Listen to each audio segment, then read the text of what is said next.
Public জামাতের সাতপন্থী যে সকল সমর্থক রয়েছেন, সে সকল সমর্থকবৃন্দ আজ নারায়ণগঞ্জ জেলা প্রশাসকের কার্যালয়ে একটি স্মারকলিপি প্রদান করেন, যাতে করে ভারতের মাওলানা সাদ সাহেবকে নির্বিঘ্নে বাংলাদেশে আনা যায়।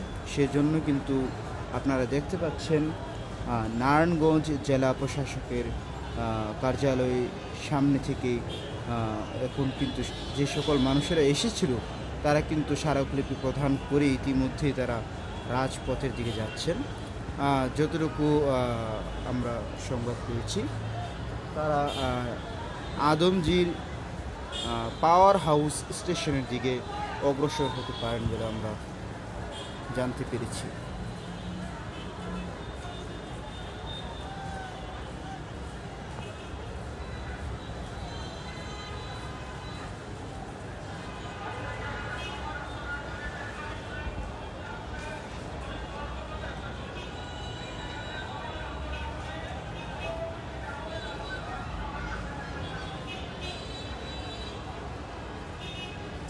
খুব দ্রুত আমরা চেষ্টা করব পরবর্তী আপডেট আপনাদের জানিয়ে দেওয়ার জন্য।